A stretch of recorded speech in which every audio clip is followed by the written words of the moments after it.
दोस्तों, सबसे पहले तो आप सभी को नमस्कार। मैं धर्मराज प्रसाद। उन लोग कहीं के नहीं रहते दुनिया में ना जो हमेशा दो मुहा खेल खेलते हैं। मतलब ये है ना कि जिनकी चिट भी मेरी और पट भी मेरी रहती है। मतलब ये सोचते हैं कि हर तरफ से फायदा ही फायदा होगा। दोस्तों, मैं आज बात कर रहा हूं पाकिस्तान देश का, जो हर तरीके से हर तरफ से खेलना चाहता, हर तरफ से बैटिंग ही चाहता है। मैं बात कर रहा हूं उस पाकिस्तान का जब इजराइल और फिलिस्तीन के बीच में लड़ाई हुआ तो पाकिस्तान खुल के फिलिस्तीन के साथ था, और यही नहीं, खुल के गाजा लोग के साथ खड़ा था। यहां तक कि उनके जो क्रिकेटर आए थे वो खुल के कहीं भी गाजा के सपोर्ट में नमाज अदा कर देते थे। अब इतना सपोर्ट दिखा रहे थे तो जाहिर सी बात है उनका पूरा का पूरा रुझान मुस्लिम कंट्रियों पर था। पूरे देश के मुस्लिम लोगों का नेतृत्व करने की इच्छा से भरा हुआ था। लेकिन अब वही पाकिस्तान अभी अमेरिका से डील पर डील कर रहा है। वही पाकिस्तान था जो ईरान के साथ एकदम खड़े रहता है कि हम जब ईरान और इजराइल की लड़ाई के समय हम ईरान के साथ खड़े रहेंगे। यहां तक कि ईरान ने यह बात भी कह दिया था कि पाकिस्तान हमारे कहने पर इजराइल के ऊपर परमाणु बम दाग देगा।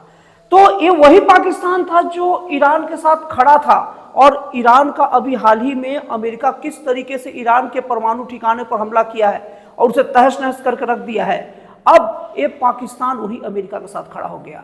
जी हां दोस्तों, और ऐसे बढ़ते बढ़ते हद तो तब हो गई जब पाकिस्तान का दो मुहा चरित्र सामने आया। एक तरफ तो कहता है कि मैं गाजा के लोगों के साथ हूं और गाजा के लोगों के ऊपर जो जुल्म हो रहा है उसके साथ खड़ा हूं, और दूसरे तरफ जो अमेरिका और इजराइल मिलके गाजा को पूरा खाली कराकर और गाजा में शांति समझौते को बनाते हुए अपना पूरा का पूरा गाजा का नेतृत्व अमेरिका अपने हाथों में लेना चाहता है, उस अमेरिका के साथ डीलिंग कर रहा है। दोस्तों, मैं आपको एक चीज क्लियर कर दूं कि अमेरिका और इजराइल दोनों का दोनों वहां से गाजा की सेनाओं को हटाना चाहता है। लेकिन मैं इजराइल के बारे में कुछ नहीं बोल सकता, क्योंकि इजराइल भारत का मित्र है और इजराइल हमेशा भारत के साथ में खड़ा रहता है। और भारत की ये रीति नहीं रही है कि अपने मित्र देशों के लिए कुछ बोले। इसीलिए मैं भारत का निवासी होने के नाते मैं इजराइल को लेकर कोई बात नहीं बोलूंगा। मैं बात अमेरिका की करना चाहता हूं। जो अमेरिका गाजा शहर को में शांति मतलब स्थापित करने के नाम पर जो समिति बना है, वहां पर अमेरिकी राष्ट्रपति डोनाल्ड ट्रंप उसके अध्यक्ष हैं। और वही अमेरिकी राष्ट्रपति डोनाल्ड ट्रंप यहां पर पाकिस्तान के साथ में खड़े हैं। और पाकिस्तान जो है वो राष्ट्रपति डोनाल्ड ट्रंप को का सपोर्ट कर रहे हैं। लेकिन एक कोई भी बर्तन में ना दोस्तों, या तो पानी रहेगा या तो आग रहेगा। आप अगर सोचोगे ना वही बर्तन में पानी भी डाल लूं और वही बर्तन में आग भी डाल लूं, तो फिर दोनों नहीं रहने वाला, कोई एक ही रहेगा। और पाकिस्तान के साथ भी यही हुआ। पाकिस्तान इतना कर तो दिया, लेकिन पाकिस्तान को इसकी बहुत भारी कीमत चुकानी पड़ी है, और चुकानी अभी पड़ रही है, और पता नहीं कब चुकानी पड़ेगी। सबसे पहली बात, अमेरिका बहुत चालाकी के साथ, अमेरिका बड़े ही चालाकी के साथ जब गाजा शांति जब समझौता हुआ था और गाजा में जो शांति स्थापित करने के लिए जो सेना और जो पुलिस इकट्ठा करनी थी, बड़े समझदारी के साथ पाकिस्तानी सैनिकों और पुलिस को उतार दिया। उतारने की बात किया, इससे ना अमेरिका ने एक साथ दो खेल खेलना चाहता था। एक तो अपनी इनडायरेक्टली अपनी ताकत गाजा में लगा देना चाहता था और अपने लोगों को गाजा में स्थापित करना चाहता था, और दूसरा अमेरिका पाकिस्तानी फौज और सैनिकों का उपयोग करके विश्व को एक कहना देना चाहता था ना कि देखो भाई, वहां हम मुस्लिम कंट्री के फौज और पुलिस को ही उतार रहे हैं। और इस तरीके से अमेरिका इनडायरेक्टली एक मुस्लिम नेतृत्व अपने हाथ में लेना चाहता था। और यहां तक कि पाकिस्तान उस सऊदी अरब से भी वो डीलिंग किया जो नाटो के तर्ज पर कि हमारे ऊपर हमला आपके ऊपर माना जाए, तो हमसे किसी से लड़ाई हो तो आप आइए, और सऊदी अरब किसी से लड़ाई करेगा तो हम जाएंगे। लेकिन दोस्तों, जैसे कहा जाता है कि अघोषित दुश्मनी, उसी तरीके से सऊदी अरब का अघोषित दोस्ती इजराइल से छिपा नहीं है। जब इजराइल ईरान पर हमला कर रहा था तो ये बात सही है कि सऊदी अरब ने इजराइल का खुल के साथ नहीं दिया, बस बोलने भर के लिए बोला कि मतलब बोलने साथ देने नाम मात्र के लिए ईरान को लेकर बोला कि ईरान के ऊपर इतना हमला ठीक नहीं है। लेकिन कहीं भी कोई कठोर कोई कार्रवाई तो छोड़ दिए, कोई कठोर बयान तक इजराइल के विरोध में नहीं दिया। और वो सऊदी अरब के साथ पाकिस्तान नाटो के तर्ज पर डील करने वाला है। लेकिन ये डील हुआ क्या था, ये डील का भनक जैसे ही भारत को लगा, भारत तुरंत सऊदी अरब को कहा कि क्या भाई तुम डील तो कर लिए, लेकिन पाकिस्तान के साथ अभी ऑपरेशन 2.0 बचा है, लड़ोगे मेरे से? कुछ नहीं कहा। मतलब चुप्पी का भी मतलब हाँ ही होता है, चुपचाप काम करते जा रहे हो। तब भारत ने 300 जहाज सऊदी अरब का रोका, तब सऊदी अरब की अकल ठिकाने आई, तब वो जाकर यू टर्न लिया, तब अभी मामला ठीक है। लेकिन कुछ हुआ चाहे ना हुआ, लेकिन पाकिस्तान उनके साथ डीलिंग तो कर रहा है। अब हम लोग देख लेते हैं कि पाकिस्तान का डीलिंग का परिणाम क्या पड़ता है। कभी भी एक बर्तन में आग और पानी रखने का परिणाम क्या होता है?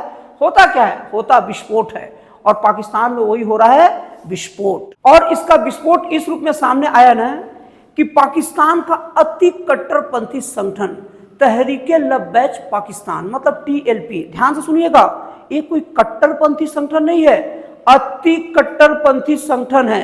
नाम याद रखिएगा, तहरीक ए लब्बैक पाकिस्तान, टीएलपी। और इसके जो प्रमुख है हाफिज साद हुसैन रिजवी।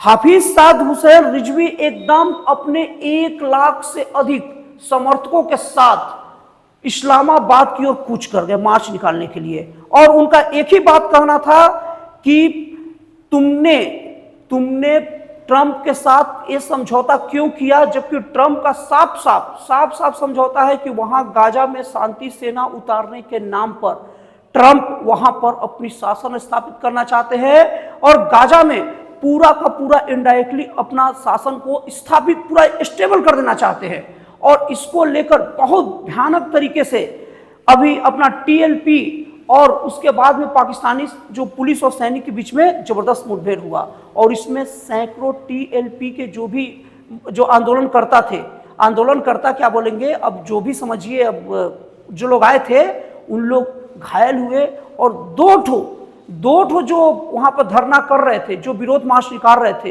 वो मारे गए।